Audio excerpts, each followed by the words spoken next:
Fakta menarik tentang sosok Soekarno yang tak banyak diketahui.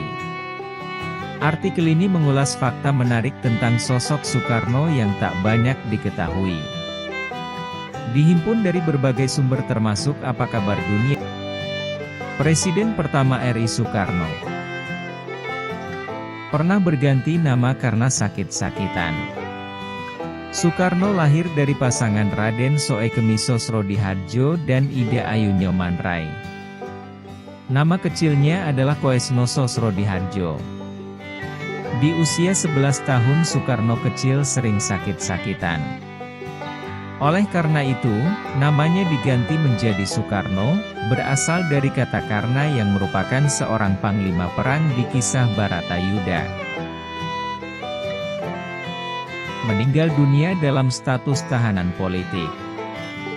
Soekarno meninggal dunia pada 21 Juni 1970. Sejak beberapa hari sebelumnya, kondisi kesehatannya memang menurun, karena sakit ginjal yang tidak dirawat dengan semestinya. Harusnya, Soekarno menjalani beberapa operasi dan transplantasi. Namun, ia tak mau melakukannya dengan alasan yang masih berkaitan dengan politik. Saat meninggal dunia, Soekarno berstatus sebagai tahanan politik. Itu karena ia dituduh terlibat PKI. Keluarga dan rekan Soekarno tidak bisa bebas berkunjung. Ada pasukan tentara yang siaga menjaga di luar kamarnya. Setelah ia meninggal dunia, permintaan terakhirnya untuk dimakamkan di Bogor juga tidak dituruti. Berdasarkan Kepres RI Nomor 44 Tahun 1970, Soekarno justru dimakamkan di Blitar, Jawa Timur.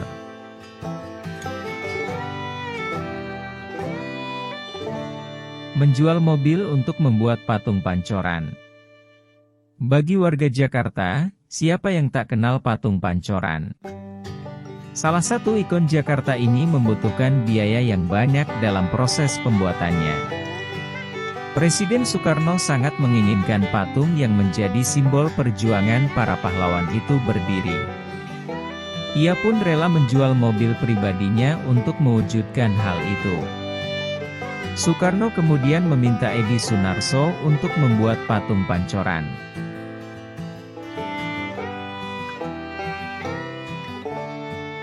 Menolong seorang anak yang hendak ditembak sekutu.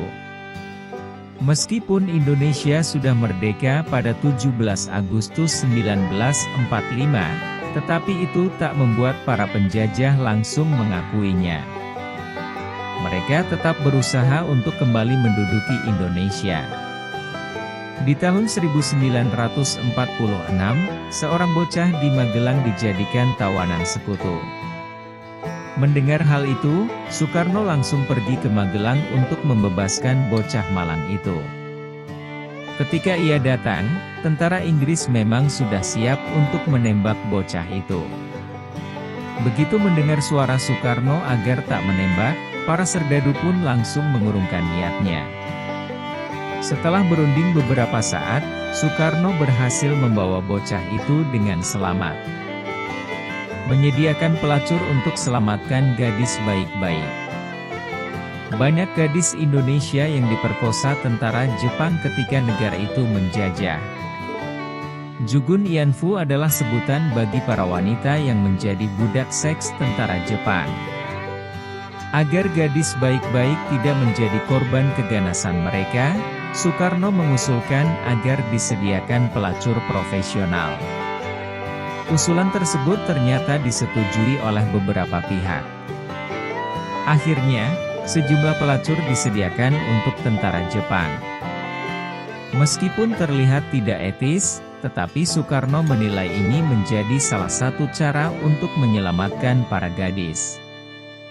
Namun, penculikan gadis baik-baik untuk dijadikan Jugun Ianfu masih saja terjadi. Beberapa orang bahkan dibohongi dengan dalih tawaran kerja di kota.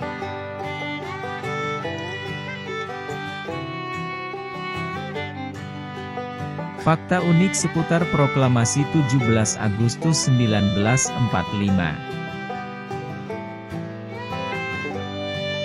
Setiap tanggal 17 Agustus kita selalu memperingati hari proklamasi, termasuk merayakannya dengan mengikuti banyak perlombaan seperti balap karung, tarik tambang, atau panjat pinang. Tetapi apakah kamu benar-benar mengetahui apa yang sebenarnya terjadi pada hari yang sakral itu? Berikut ini 10 fakta unik seputar proklamasi 17 Agustus 1945 yang perlu kamu tahu. Dihimpun dari berbagai sumber termasuk apakabardunia.com dan wikipedia.com.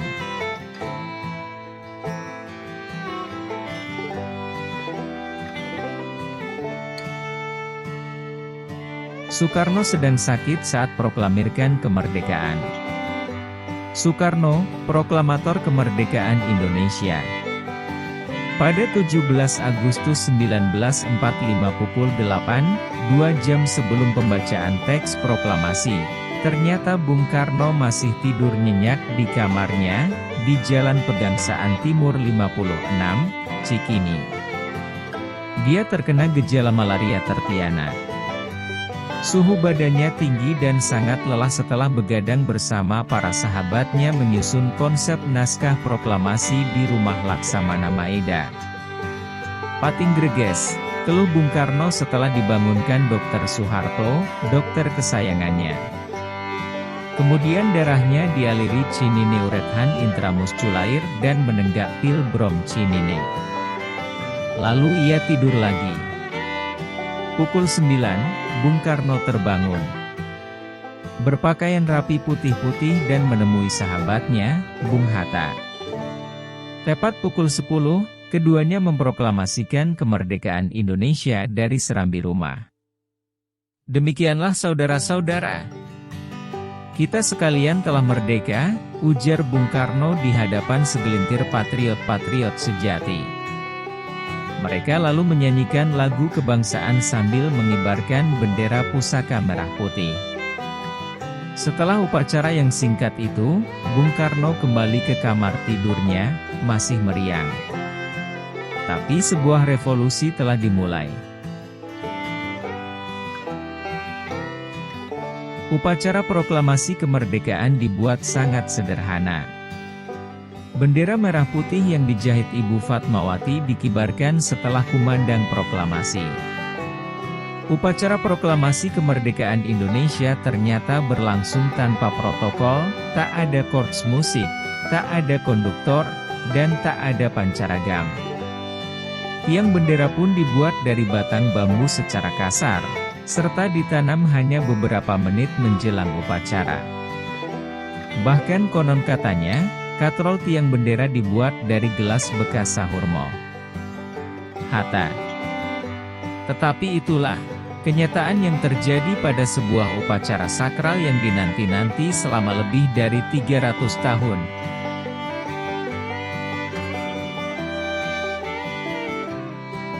Bendera dari Seperai. Pengibaran bendera seusai proklamasi disaksikan Soekarno-Hatta. Bendera pusaka Sang Merah Putih adalah bendera resmi pertama bagi RI, tetapi dari apakah bendera sakral itu dibuat? Warna putihnya dari kain spray tempat tidur dan warna merahnya dari kain tukang soto.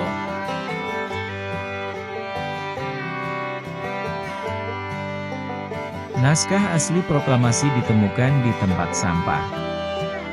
Naskah proklamasi yang ditulis Soekarno. Naskah asli teks proklamasi kemerdekaan Indonesia yang ditulis tangan oleh Bung Karno dan didikte oleh Bung Hatta, ternyata tidak pernah dimiliki dan disimpan oleh pemerintah. Anehnya, naskah historis tersebut justru disimpan dengan baik oleh wartawan BM Diah. Dia menemukan draft proklamasi itu di keranjang sampah di rumah Laksamana Maeda, 17 Agustus 1945 dini hari, setelah disalin dan diketik oleh Sajuti Melik. Pada 29 Mei 1992, dia menyerahkan draft tersebut kepada Presiden Soeharto, setelah menyimpannya selama 46 tahun 9 bulan 19 hari.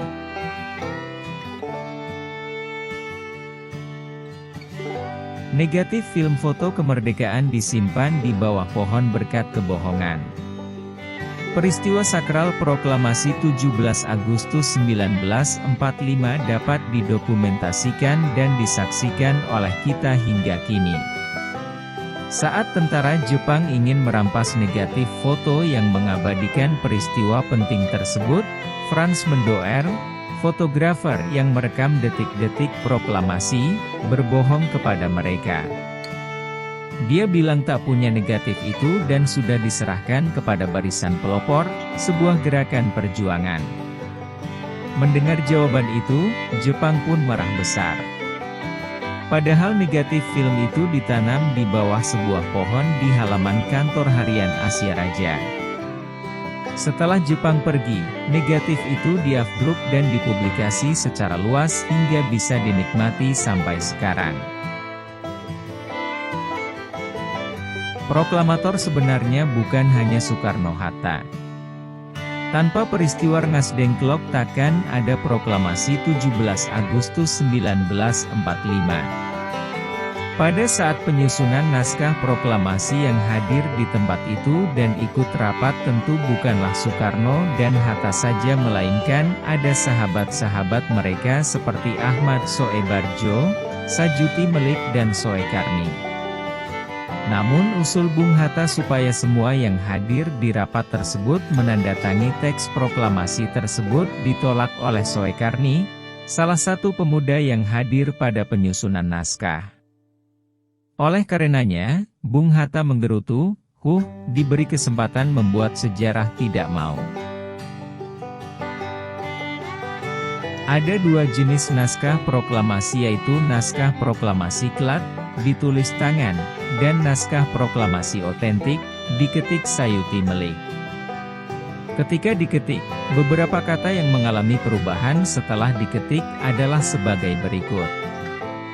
Kata proklamasi diubah menjadi PROKAMASI. Kata hal 2 diubah menjadi hal-hal. Kata tempo diubah menjadi tempo. Kata Jakarta 17/8/05 diubah menjadi Jakarta hari 17 Boelan 8 tahun 05. Kata wakil 2 bangsa Indonesia diubah menjadi atas nama bangsa Indonesia. Pada naskah proklamasi kelat memang tidak ditandatangani, sedangkan pada naskah proklamasi otentik sudah ditandatangani oleh Insinyur Soekarno dan Drs Muhammad Hatta. Tentu saja saat itu, Soekarno sebagai orator ulung tidak langsung membacakan naskah proklamasi, namun berpidato terlebih dahulu. Berikut adalah pidato selengkapnya. Saudara-saudara sekalian, saya telah meminta Anda untuk hadir di sini untuk menyaksikan peristiwa dalam sejarah kami yang paling penting. Selama beberapa dekade kita, rakyat Indonesia, telah berjuang untuk kebebasan negara kita bahkan selama ratusan tahun. Ada gelombang dalam tindakan kita untuk memenangkan kemerdekaan yang naik, dan ada yang jatuh, namun semangat kami masih ditetapkan dalam arah cita-cita kami. Juga selama zaman Jepang usaha kita untuk mencapai kemerdekaan nasional tidak pernah berhenti.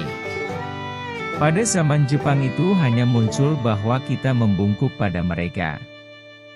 Tetapi pada dasarnya, kita masih terus membangun kekuatan kita sendiri, kita masih percaya pada kekuatan kita sendiri. Kini telah hadir saat ketika benar-benar kita mengambil nasib tindakan kita dan nasib negara kita ke tangan kita sendiri. Hanya suatu bangsa cukup berani untuk mengambil nasib ke dalam tangannya sendiri akan dapat berdiri dalam kekuatan. Oleh karena semalam kami telah musyawarah dengan tokoh-tokoh Indonesia dari seluruh Indonesia. bahwa pengumpulan deliberatif dengan suara bulat berpendapat bahwa sekarang telah datang waktu untuk mendeklarasikan kemerdekaan. Saudara-saudara, bersama ini kami menyatakan solidaritas penentuan itu. Dengarkan proklamasi kami. PRO Kaliter AMASI. Kami bangsa Indonesia dengan ini menyatakan kemerdekaan Indonesia. Hal-hal yang mengenai pemindahan kekuasaan dan lain-lain diselenggarakan dengan cara saksama dan dalam tempo yang sesingkat-singkatnya. Jakarta, 17 Agustus 1945. Atas nama bangsa Indonesia. Soekarno-Hatta. Jadi, saudara-saudara, kita sekarang sudah bebas. Tidak ada lagi penjajahan yang mengikat negara kita dan bangsa kita. Mulai saat ini kita membangun negara kita. Sebuah negara bebas, negara Republik Indonesia lamanya dan abadi independen. Semoga Tuhan memberkati dan membuat aman kemerdekaan kita ini. 17 Agustus 1945 jatuh pada hari Jumat, dan merupakan hari ke-8 Ramadan pada tahun tersebut. Sayuti Melik diminta oleh Bung Karno untuk mengetik naskah yang sudah disetujui hadirin. Ia ditemani oleh BM Diah saat mengetik naskah. Dokumentasi proklamasi. Pembacaan doa setelah proklamasi, didokumentasikan oleh Frans Mendoer. Dokumentasi saat hari kemerdekaan didokumentasikan oleh Mendoer bersaudara. Kakak beradik tersebut merupakan seorang fotografer. Aloysius Imprum Mendur yang menjabat sebagai kepala bagian fotografi di kantor berita Jepang Domei, sedangkan Frans Sumarto Mendoer adalah fotografernya. Menurut Wikipedia, mereka berdua merupakan anggota dari 6 Indonesia Press Photo Service pada 2 Oktober 1946. Tambahan, jika pada tanggal 17 Agustus 1945, lahir negara Indonesia justru pada tanggal yang sama 7 tahun sebelumnya, Indonesia kehilangan pencipta lagu Indonesia Raya, W.R. Soepratman.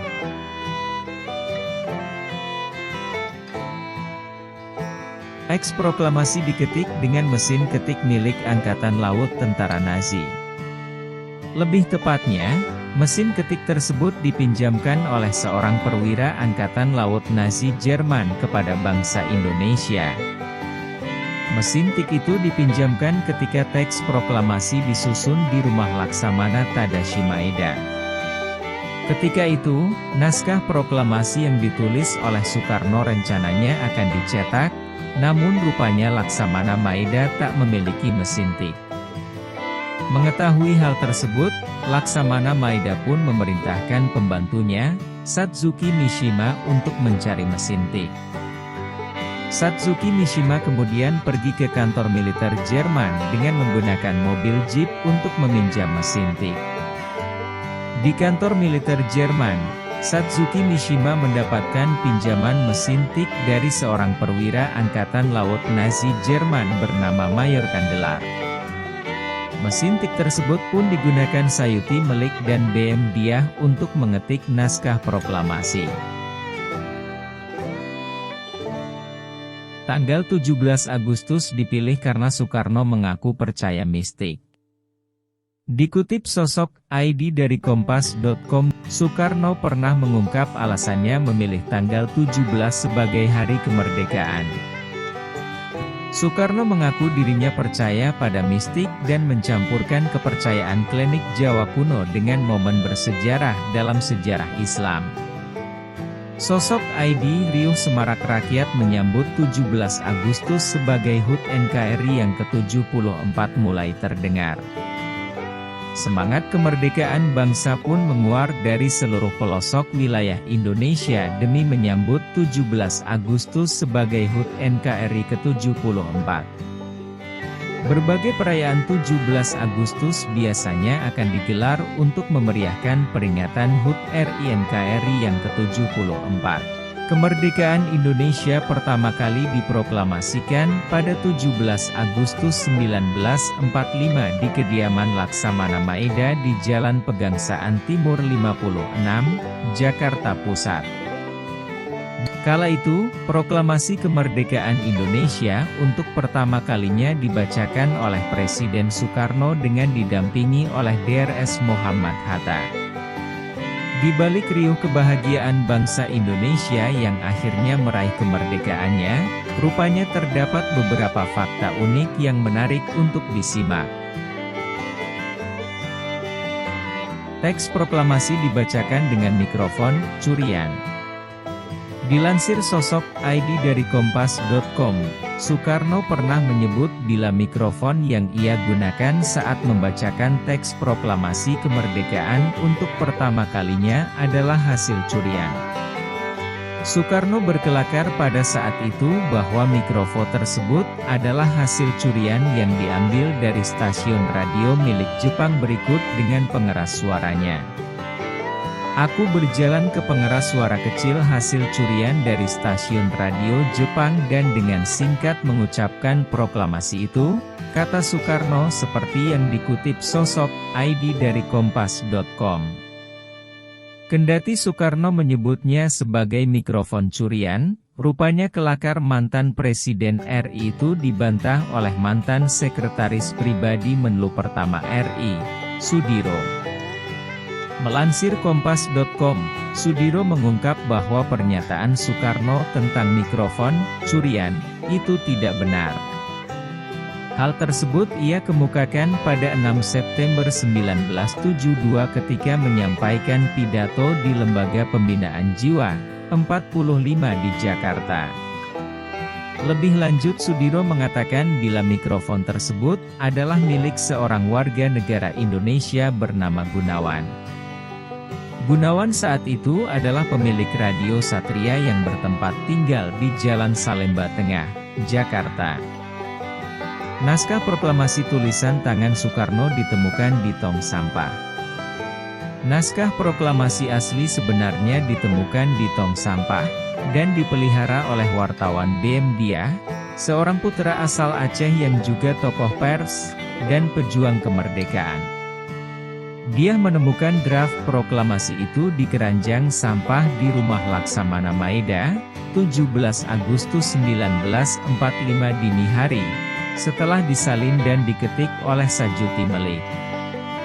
Pada 29 Mei 1992, dia menyerahkan draft tersebut kepada Presiden Soeharto, setelah menyimpannya selama 46 tahun 9 bulan 19 hari.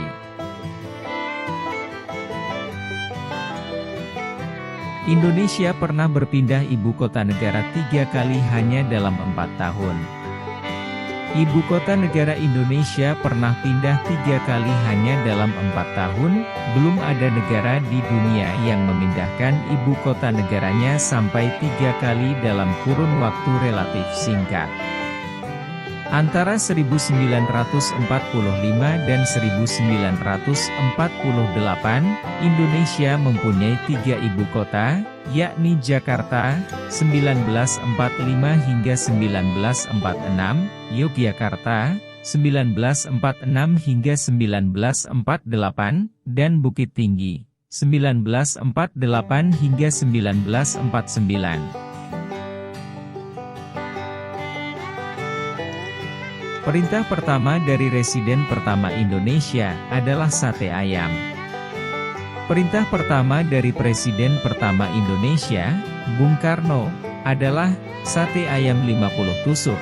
Itu dilakukannya dalam perjalanan pulang, setelah terpilih secara aklamasi sebagai Presiden Indonesia. Kebetulan di jalan pulang beliau merasa lapar dan kebetulan bertemu seorang tukang sate. Beliau langsung berniat membeli sate untuk mengganjal rasa laparnya. Beliau berkata kepada tukang sate itu minta dibikinkan sate ayam 50 tusuk. Beliau memakan satenya di pinggir jalan dekat sebuah selokan yang kotor. Mungkin inilah perintah pertama dan makan siang pertama Presiden pertama Republik ini. Demikian fakta unik tentang Soekarno. Untuk kisah-kisah tentang sang proklamator akan kami kupas pada episode selanjutnya. Silahkan isi komentar untuk request episode selanjutnya.